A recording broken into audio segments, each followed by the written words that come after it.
Selina is an associate professor at the Economic and Social Research Institute in Dublin, and she's also adjunct professor at Trinity College. Her research interests are primarily in the area of social inequality in education, participation and outcomes, with a particular focus on the area of the well-being and development of young people with disabilities. She has published very widely in peer-reviewed journals and most recently has published in the European Journal of Special Needs Education. She's the Irish national expert at the European Commission of Independent Experts on Education and Training. Her colleague Joanne Banks is a research officer at the ESRI, and her research interests include special educational needs, inclusion and student engagement. She too has published widely on special education, prevalence and identification, special class provision and everyday school experiences for students with different needs. And like Selina, she's published in the European Journal of Special Needs Education. And I have to say, in tribute to the people from the ESRI, personally, I've found their research invaluable in adding to the corpus of our knowledge about the conditions and experiences of pupils with special educational needs and also many other forms of educational disadvantage. So without further ado, I shall invite Selina and Joanne to talk to us about special classes in Irish schools and to give us the information from their qualitative study. Thanks, Selina.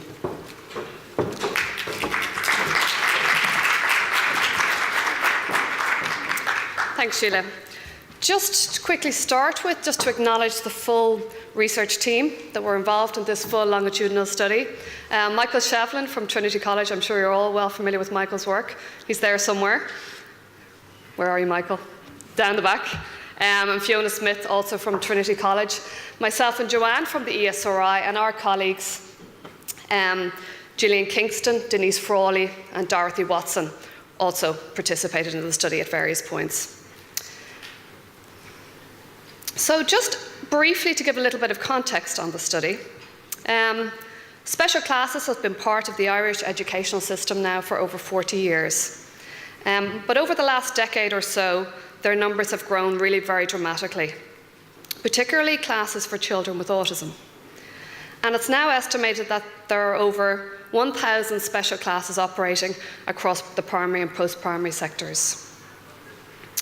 However, I think it's important to state at the outset that this expansion and policy approach has taken place with little understanding of the prevalence of special educational needs and, more importantly, little understanding of the experiences of students within these settings. Special classes are really at the centre of inclusive education debates, but there's been little consensus as to whether they benefit students with SEN. More broadly, research is increasingly focused on how students fare within education and across a range of academic and social outcomes.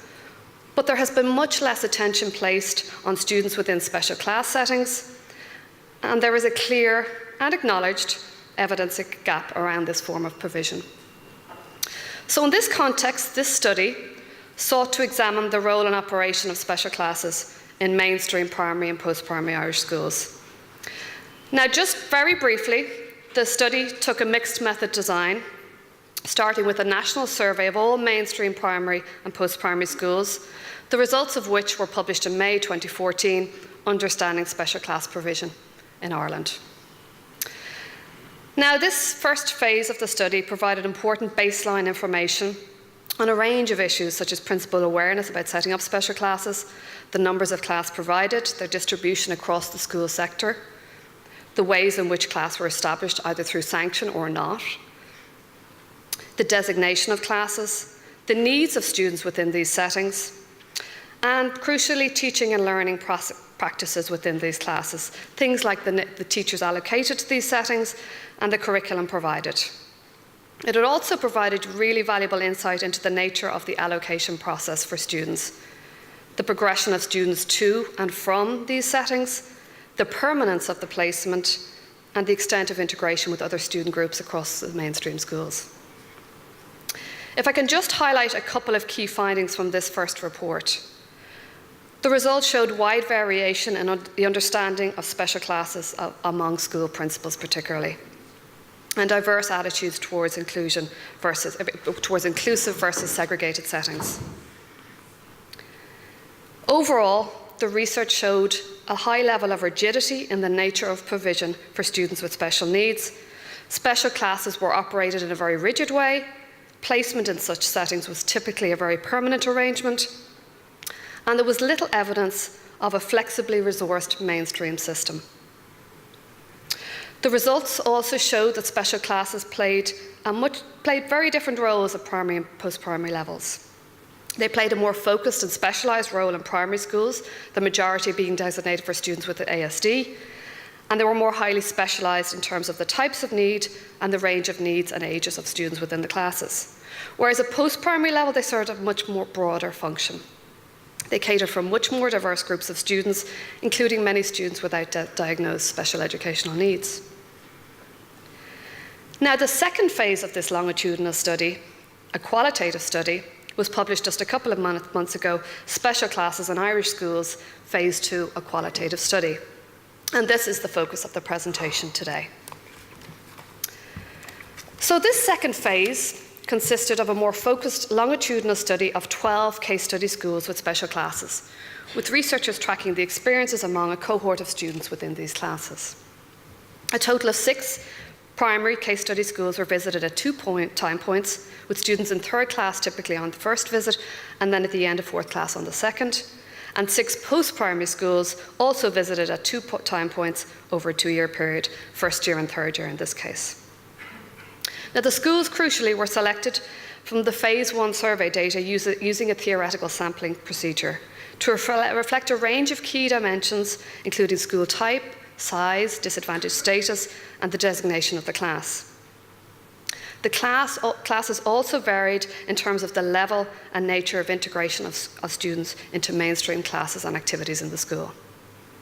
Now, a range of research instruments were utilised, particularly focused on questionnaires and in-depth interviews with school principals and special class teachers, alongside some focus groups with students within the special class setting, particularly at post-primary level. However, the study did raise a broader debate about qualitative research with children with different types of SEN and the appropriateness of different research instruments and approaches. This qualitative report also included some additional analysis of the survey data from the Phase 1 study. So today, Joanne and I are going to take you through some of the key findings from this qualitative study. We're going to start with addressing the issue of school admissions, which proved to be a really important issue among the school principals. We're going to then look at the purpose of the special class across these different school settings, how the special class was organised within the broader school context, and we're going to focus particularly on the organisation of teaching within these special classes, which teachers were placed within this setting, how do they view their own skills and competencies to meet the needs of these students, and the extent to which they operated within a whole school system or were isolated. We look at student experience then across different settings. Across these case study schools, we differentiate the classes crudely according to the level of severity of need of the students in the class, and we differentiate higher, medium and lower levels of need, and we look at students' experience within these different settings. And finally, we touch on some models of best practice which emerged from the research. The issue of school admissions policies influencing the nature of student intake has been a topic of really huge debate in education literature for some time, in Ireland particularly, but also well beyond Ireland. Now, the issue arose really quite quickly when we started the fieldwork in the schools, particularly in the post-primary schools, where principals and special class teachers discussed the issue of cream-off, with other schools choosing the more academic students or those without any additional learning needs, and how their school was the one who was used locally as a dumping ground. The terminology was used quite widely for students with SEN. In one such post-primary school, the teacher spoke about their school being seen as supportive for students with SEN, while such students were not made welcome in neighbouring schools. The consequences for them was a change in the profile of their school over time. As one teacher stated, "We have no choice. We cannot not look after these kids, those with special educational needs. We want to encourage the academic kids to come, but we're losing them because of our number of disadvantaged kids or the number of special needs kids we're getting." So this all emerged as a consequence of the school's openness and supportiveness. And it had a significant impact for them on the reputation of the school and the student intake subsequently attracted to that school. It emerged as a particular issue for schools with special classes within urban areas within a socially mixed catchment area. Ultimately, it was seen to have huge implications for special class teachers in particular, and teachers more widely in the school, and for school morale. And there was frustration. School principals and teachers in some cases felt they weren't always able to meet the needs of these students. The resources were often inadequate, or staff they felt didn't have the adequate training to meet the needs of students with the more complex needs. And special classes definitely seem to play a more distinct role in these settings. It's an issue we can come back to later in the discussion if people like.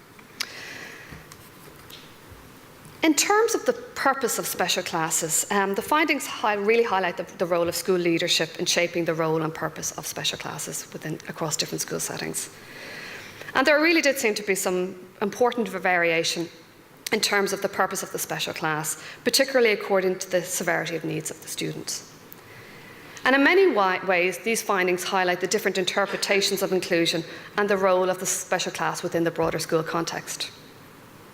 Now, opinions were varied about the purpose of the special class. Some principals felt that they offered a safe haven from mainstream classes. Others saw them as a place to bring students academically up to speed.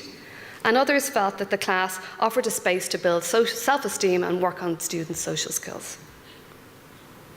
And this slide just gives some examples of where the principal felt, or the teachers felt, it served an important role in terms of offering a safe haven for students. And the research certainly did find evidence that some students enjoyed the safety and security of being in that special class. And as I say, there's 2 quotes here to illustrate that. But for a number of special class teachers, the priority was to build students' self-esteem, to give them an opportunity to express themselves, develop their social skills, which they felt they wouldn't get within a mainstream setting. And these 2 quotes from 2 school principals highlight the value placed on these social development goals. In the first, it shows the focus on self-esteem, and the second is an example where students in the special class are integrated into mainstream for parts of the school day, and this balance of time between the 2 settings was seen as particularly influential on their developing their self-esteem. Other special class teachers spoke about the purpose of the special class being to provide more individualised instruction and tailored instruction, and in particular then to focus on the academic development of the students. And this was particularly the case for the teacher of a speech and language unit, who spoke about how effective that model of provision was over a 2 or 3 year period to bring those students academically up to speed. A number of teachers spoke about the benefits of the reduced class size and the opportunity for more one-to-one instruction within these settings. They also spoke about the special class offering a space where instruction could be tailored to the needs of individual students. And the second quote here was from a special class teacher in an ASD class at primary level. "We would have set priority needs, so it might be social skills. It might be to improve their math and improve their literacy skills. From these 3 priority learning needs, we break them down, and then we have specific targets of what we hope to achieve." So very much the approach was tailored to the needs of the student. I'm going to hand over to Joanne now.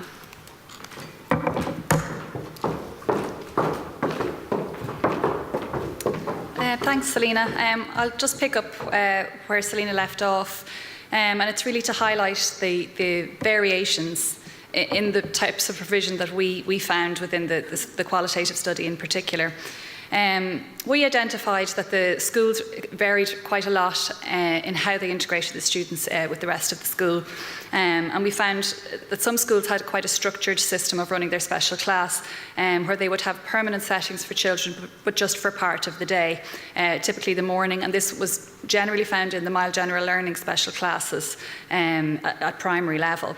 In other schools, and more so at post-primary, we found that the placement in the class wasn't as permanent and that it was reviewed and monitored. And we have quotations from teachers saying that we kept an eye on them. We made sure that the teacher, when they transitioned them into the mainstream, that the teacher was keeping an eye on them and would give them feedback on how the student was faring. We found then that others were in kind of more tailored to their specific needs, so that they were integrated, but they were permanently based in the special class, but integrated for some subjects. And again, that was heavily monitored. And we found that was more typical in ASD units and very much depended on the student, and where the student particularly had an individual education plan. And then we found then some schools just adopted a kind of an ad hoc basis in which integration took place. And a number of principals in particular would have talked about, well, we want to integrate more. That was said quite a bit, that kind of the will or the intention was there, but they just didn't have the opportunity or capacity to do that. So they would talk about integrating for sports day and for kind of whole school activities, but there was a general wish for more in their interviews, we found. But overall, there was variation within the way integration took place. We also found variation in the extent to which the placements in special classes were permanent. The intervention approach we found really applied to the speech and language units, where students left their base school and went to a school that ran a speech and language unit for a set period of time. And the interviews were quite interesting about this and quite mixed about this, in that it was very much the outcomes for these students appeared to be quite good, but that there was some difficulties then in the transitioning back, and I'll speak a little bit more about that in a moment. But it was certainly for a fixed period of time, integration in those settings, perhaps not taking place as much as in other special classes. For permanent places, they were very much full-time, but it was generally for students with more severe needs, where simply integration didn't seem like a viable option within the school. And then there was permanent places with part-time integration, and that was generally based on the level of ability of the student, and usually with mild and moderate needs. We also found variation in the ways in which classes were set up, and the ways in which principals kind of approached the setting up of a special class. I've just taken one quote. We have quite a few that reflects this viewpoint, in that they felt a little bit at sea on being granted the special class status. One principal saying that they made it up as they went along. Now I have a little asterisk beside resource pack, because this year, on the publication of this report at the same time, was the publication of guidelines for setting up a special class. So it remains to be seen the impact of that, and whether that gives principals the confidence and security in setting up special classes in the future. But a lot of principals proactively went out and sought the information, went to other schools, witnessed what was going on, and others just simply did what they thought was right. So hence the variation wasn't that surprising. The school's response to retention criteria came up on a number of occasions in both waves of the qualitative research. With one special class teacher in a mild general learning difficulty class said the retention figure is like a little axe over you. And she basically described how they were assessing a child, but she found that in letting the child transition back to mainstream, that they would jeopardise the actual existence of the class in itself. The decision seemed to be primarily lie with the teacher, who would then inform the principal as to what was going on, and this was putting her in a difficult position, and you could tell they were kind of emotionally involved with the children. So the main emphasis here was that they sought greater flexibility around the number of children required for each class, in this case mild general learning. The second quotation there is from a different school. A primary principal as well felt it was morally wrong to be kind of playing this role, and felt that it was a numbers and a labels game, and they didn't like that as part. They felt that flexibility was required. Some of the main findings we found in the qualitative piece, and I think this is why the value of qualitative research on top of the quantitative study, it threw up things that we didn't anticipate, and I think this is really came to life in relation to the organisation of teaching in special classes. So we inserted quite a bit into the qualitative report about this, because basically on interviewing teachers and principals it came out quite strongly. There's 3 areas that I'm going to look at here. It's how do you become a special class teacher? How do teachers end up in this role? What skills and competencies do they have, and how does this position fit into the wider school? So, in relation to placement, these quotations I think are quite telling. The first one really, that it's not what this girl signed up for when she started her primary her degree in college. It's not what you're going in to train for. It's very different when you're thrown into the class. So we found that with a lot of the placements that there were younger teachers, possibly not permanent, working maternity leave cover or contract, and in some of the quotations that I haven't shown here, it was often done as a favour to the principal, or possibly due to their kind of vulnerable status within the school, looking to keep their contract. The second quotation is from a teacher who'd worked in an autism unit for quite some time, and she described how she was now burnt out, and that nobody wants to come to the resource class. And I think it's quite reflective of how her position was viewed as something that perhaps wasn't what the teaching role is intended for, but also they obviously were witnessing the fact that she was under enormous strain and stress.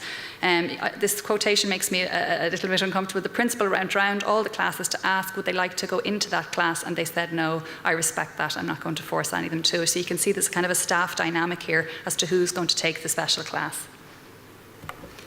The skills and competencies came up quite strongly as well, and that some teachers were frustrated in the fact that they felt ill-equipped to deal with certain things within the special class settings. The first quotation I think really shows that where they are, that the teachers are in a very comfortable space and get kind of great enjoyment and job satisfaction, if you like. I felt very equipped to deal with, unequipped. I'm missing my quote here. This first lady there is talking about not being able to manage it. They describe the frustration that they haven't got the adequate training, but I suppose we do have a few quotations where the teachers described that having the qualifications gave them the tools in which to handle it, and going on continuous professional development courses gave them the tools that they could then share even with SNAs that were working within the unit as well. And there was a marked difference really between both the teachers and the student experiences, where teachers were qualified versus those that weren't, where they felt out of their depth. Within this context, and I've probably alluded to it already, there was really differences between the schools, where there was a whole school approach to inclusion, where special class teachers were very much involved in the mainstream staff, and decisions were made on a school-wide basis. You can see here in this first quote, teachers are really willing to learn. This is from a primary special class teacher.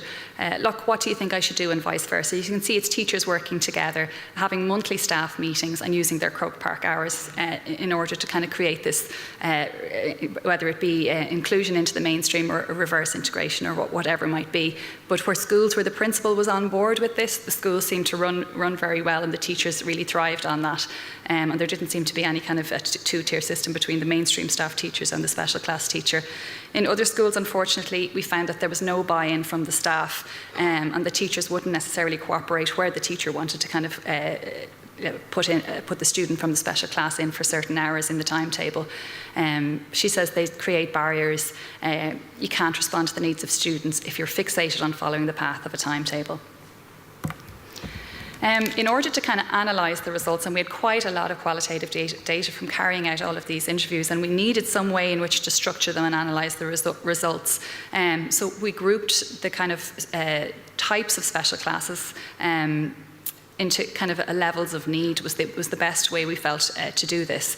So students were grouped into higher level of need, and these were typically ASD units, and we grouped 2 medium levels of need, one being the speech and language units and the classes from students with mild general learning difficulties, and then classes for lower levels of need, where students, some had diagnosed disabilities, but then some did not.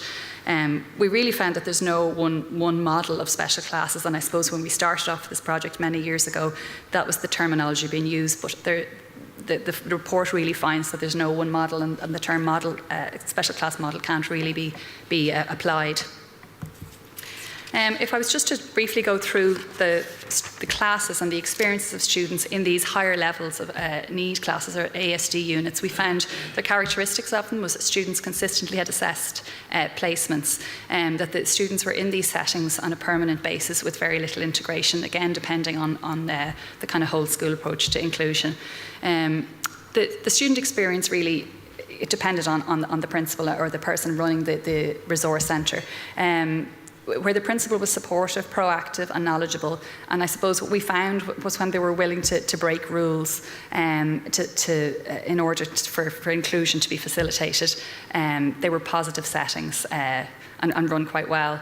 Where the principal lacked support or knowledge or commitment to the special class, and where there was then difficulties in filling the position of special class teachers, there was a high turnover, and as a result then the students' outcomes suffered.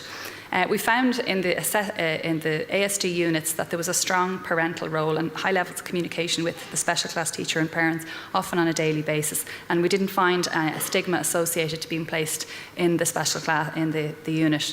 But also, mainly from our teacher interviews, there was concern around the transitions, particularly after primary school, for these students as to where they were going to go, having been in such a supported environment for their entire primary career, school career. So just then looking at the speech and language units at primary level, they only exist at primary levels. We found these students also consistently had assessed placements. It was very much an intervention fixed period in which the student, we found positive outcomes associated with these, and obviously high levels of movement between our Wave 1 study and our Wave 2 study, because the 2-year period had kind of finished up and the students had gone back to what they described as their base school. And we found little integration in the mainstream for these students while they were in the unit. In terms of the students' experience, teachers were positive about the outcomes of these students, particularly when they were supported by outside professionals, such as speech and language therapists and occupational therapists. Some teachers described had concerns over the longer school day for these students. Some of them would be travelling quite long journeys in order to access the class. And also transition back to mainstream. Teachers were concerned that it was a jolt to the student having gotten this intervention period, that they'd be back in mainstream and mightn't necessarily have the supports that they'd become used to. And again, typically strong parental involvement, so high levels of communication with parents on a daily basis for these units as well. The mild general learning classes we found overall had assessed placements, and the emphasis here was bringing students up to speed. We found some integration, but the main thing here was that there were small group learning in order to get these students up to speed on maybe certain subjects such as maths and English. Overall, the experiences at post-primary, we found that there was a stigma attached to being in a mild general learning class, and a possible awareness of the students themselves of being different or feeling different. We found within the post-primary in particular as well that there was quite a diverse student need. So again, issues around whether the teacher has capacity to deal with that level of variation within the class. There was a reliance on JCSP and LCA for these students, and a weak parental role in terms of daily communication, like I described. Classes with lower level of need, we found that there was subjective class placements made either by the principal or the teacher themselves, and we found little movement between waves 1 and 2, so the students were still in the class when we returned the second time around. There was an emphasis on life skills, student retention and student behaviour in these classes. So these were very much post-primary, typical of at post-primary level. It was a kind of a fluid model in that there was integration for some subjects, for some students as well. We found the student experiences, they were more at risk of negative perceptions from their mainstream peers and a greater awareness of underachieving academically, particularly in the approach up to junior cert and exam years. Student behaviour appeared to be a greater issue within these classes, and again, as I said, a one-teacher model, so questions over whether the teacher has the capacity to cover the entire junior cert curriculum within that environment, less parental involvement in these students' education, and we did note that in some cases parents were not aware of their daughter's or son's placement in these classes. I know I'm over time, Sheila, so apologies for that. I just want to emphasise this stigma point in relation to the teachers said they're absolutely aware. I think there's issues in physically where the classroom was located in the school. They're all right in first year, but in second and third year, you can see the awareness is growing, and everybody knows and sees them coming in here. And then this is from a student themselves. We're the thick class, that's the post-primary teachers actually saying that. That's what they say about themselves. We identified 2 models of good practice in the report, and now that I've run out of time, I'm going to have to ask you, perhaps in the questions we can go back to that, but I'll just go through that. But we have 2 models of good practice that we felt that the special classes were run most effectively.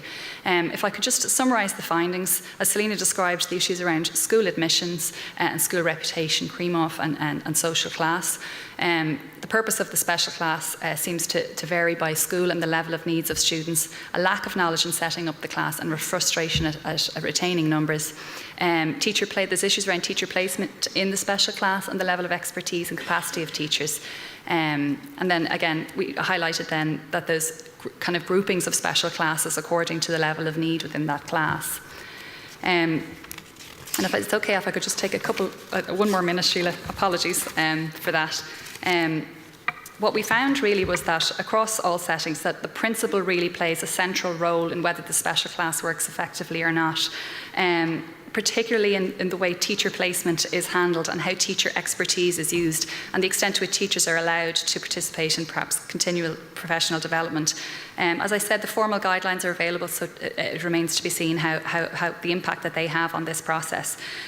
We recommend in the report that perhaps a network of support for principals, whether it be online or otherwise, where they could actually communicate best practice with one another, because we found that was happening kind of on an ad hoc basis with the schools that we communicated with. And also that we recommend that there's a greater flexibility allowed in terms of the pathways or the certification, and timetabling would allow for greater provision for students in special class. We also emphasise the importance that teachers themselves can create positive outcomes for students, particularly when the expertise is there, and improving professional development and particular access to professional development where teachers are given the time to participate in this is vital for enhancing the confidence of teachers in teaching in special classes, and then also communicating with their peers in the mainstream school overall. And increased contact with mainstream colleagues about the special class would aid integration, we feel. We found a high level of need a high level of variation of need within the special classes for students, and that student outcomes were very much dependent on whether they were,